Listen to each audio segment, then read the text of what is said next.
Hello, my friends. Welcome to Daily English Story. Today, I want to tell you a strange story. Why Chou shouldn't have succeeded, but did. He didn't look like a star.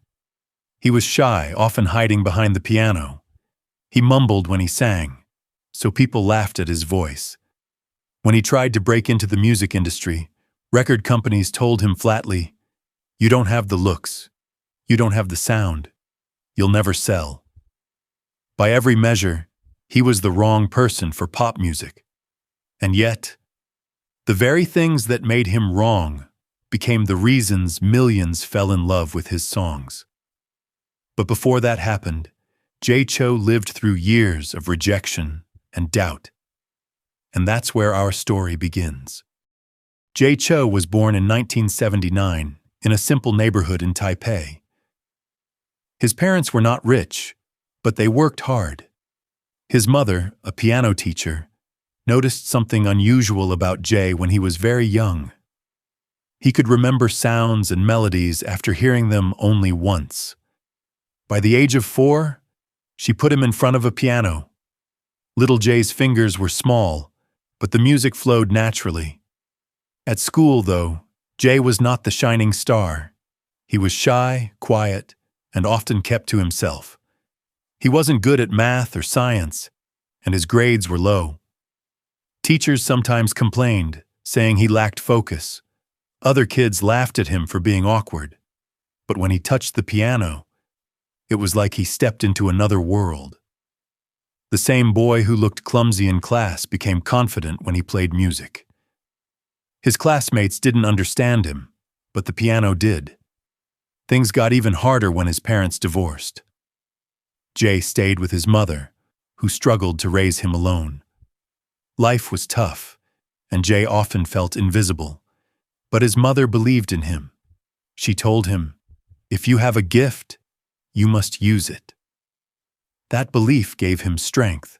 Still, nobody looking at Jay back then would ever imagine he would become a superstar. He was just a quiet boy, often overlooked, carrying a secret passion that almost no one saw. When Jay was in his early 20s, he finally got a chance to join a TV singing competition. This was his moment. He walked on stage with a simple shirt, his head a little down, hands almost hiding behind his back. When the music started, he sang softly, the way he always did. The judges looked at each other. One of them even frowned. After he finished, the comment came sharp and cold. "Your voice is unclear. You mumble when you sing. You don't have the look of a star." Next. That was it. Just like that, his dream was crushed, at least for that day. But Jay didn't stop. He worked as a backstage assistant, carrying cables, tuning instruments, anything that kept him near the stage. At night, he stayed up, scribbling lyrics on scrap paper, humming melodies into a cheap recorder. One of those songs, a piece he wrote for another singer, actually became a hit.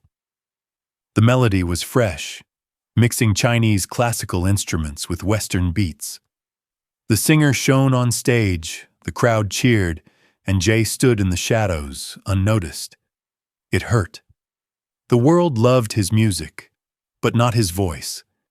They wanted his songs, but not him. And yet, Jay didn't quit, because deep inside, he believed something dangerous, that the very things people hated, his unclear words, his unusual voice, were not mistakes. They were his style. But still, the question remained.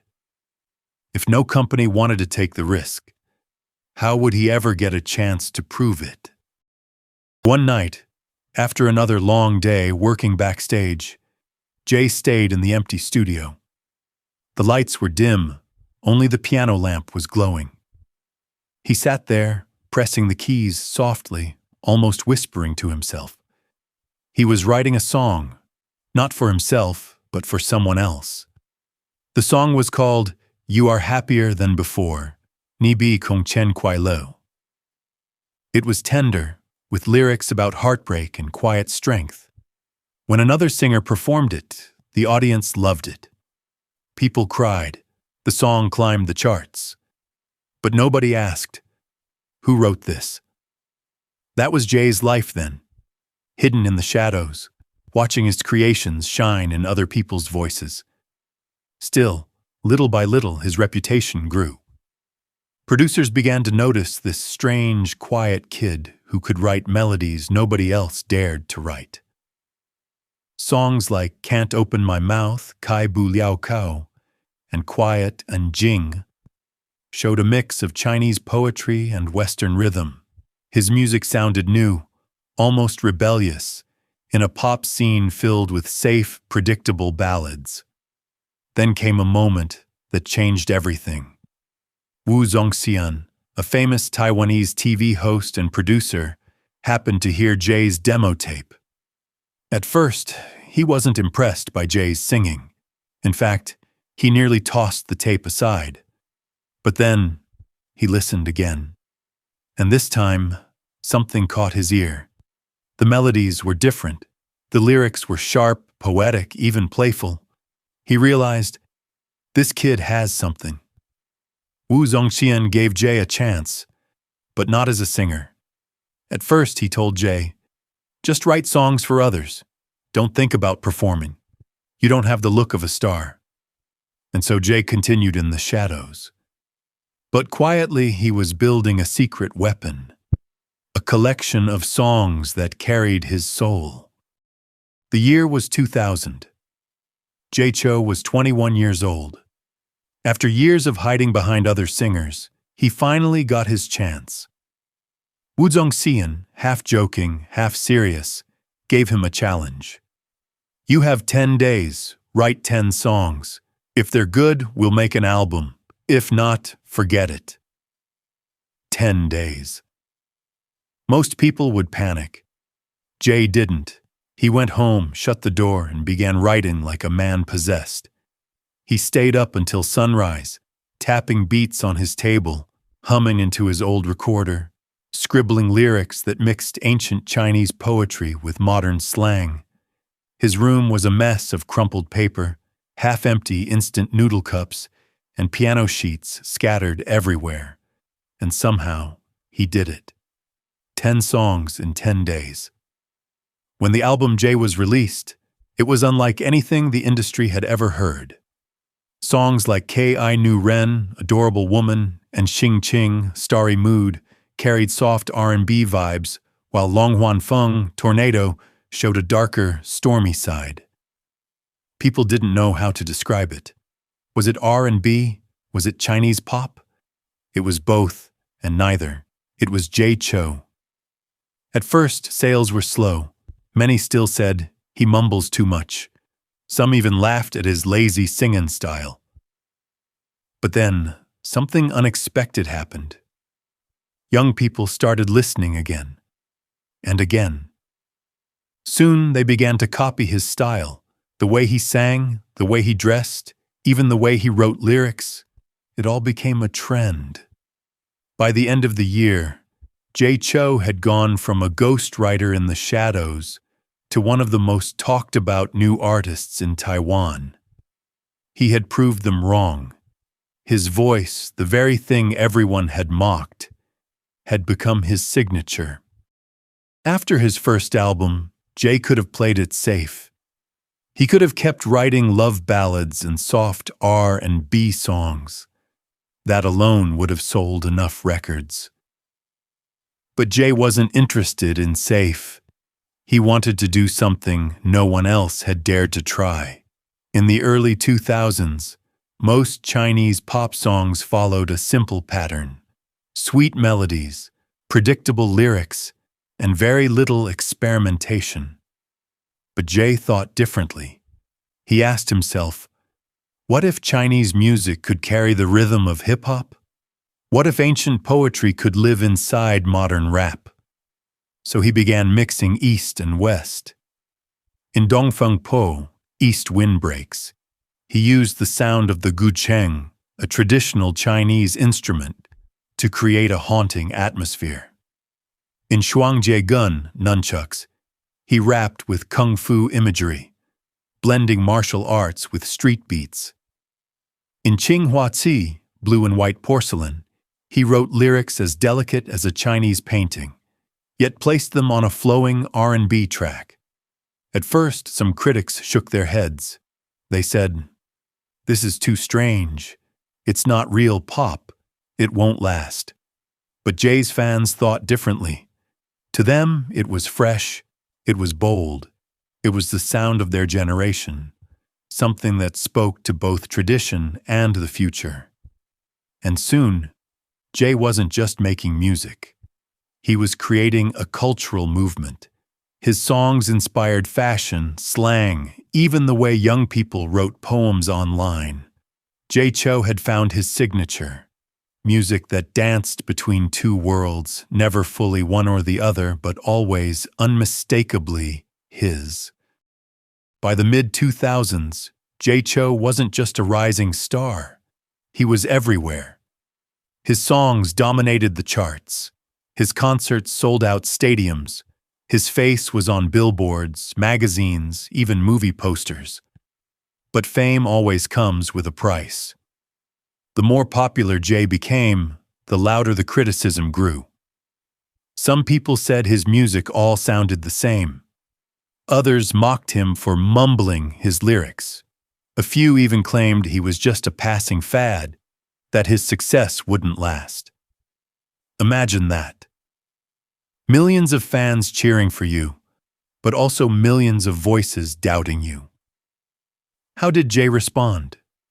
Not with arguments, not with long speeches. He answered with music. Every time people questioned him, he released something new. When they said he was just another pop singer, he dropped Ye Q, Nocturne, a dark, dramatic ballad with classical elements.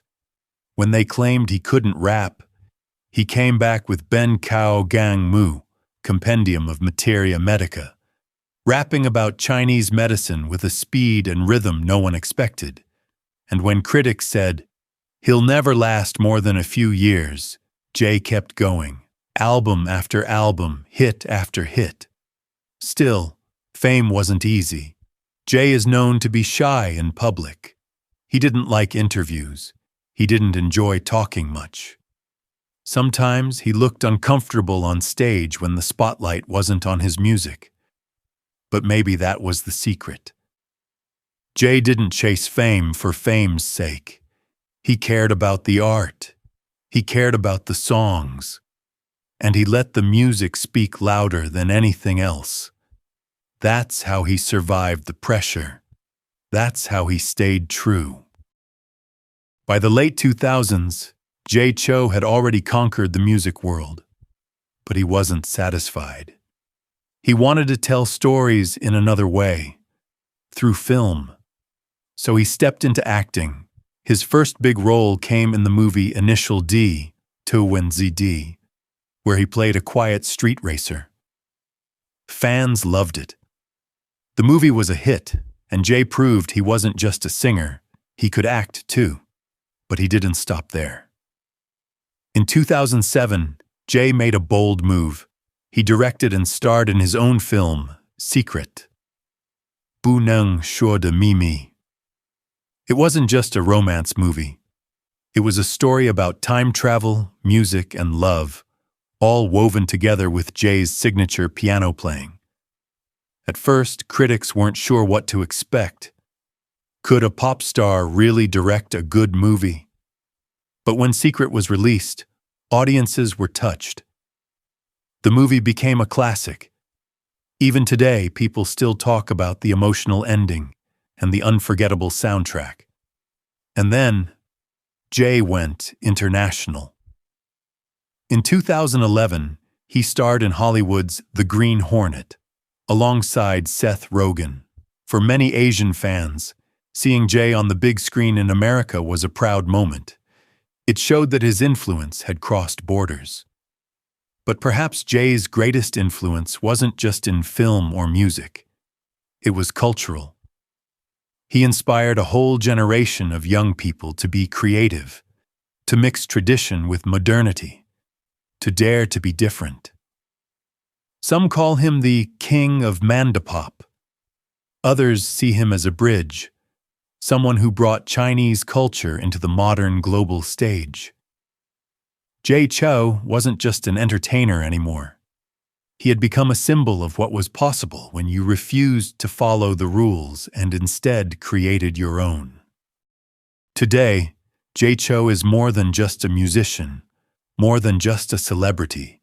He is a living legend. His songs, Blue and White Porcelain, Qing Rice Aroma, Xiang, Secret, 不能说的秘密, have become soundtracks for an entire generation. They carry memories of first loves, late-night studies, and moments of courage. But what makes Jay's story truly powerful is not only his success, but his path to it. Remember, this was a boy who struggled in school, who was told again and again that he didn't have the voice or the look to be a star. He faced rejection after rejection. And yet, he kept going. Jay showed us something important.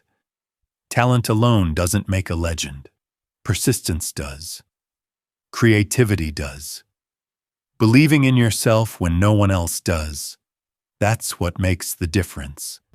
And maybe that's why his fans love him so much.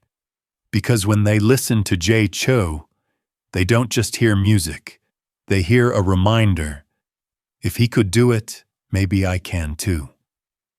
Even now, Jay continues to inspire. Young artists look to him as proof that you can mix tradition with modern style and still reach the world. Fans pass his music down like a treasure, introducing his songs to new generations. So, what is Chou's true legacy? It's not only in the awards, the concerts, or the fame. It's in the courage to be different, the strength to keep going, and the belief that music, like a story, can change lives. And maybe after hearing his journey, you'll ask yourself, what's my secret? What dream of mine is worth fighting for, no matter how many times I hear no? And that's the end of today's story. If you enjoyed it and learned something new, please give this video a like, share it with a friend who might need some inspiration, and subscribe to Daily English Story.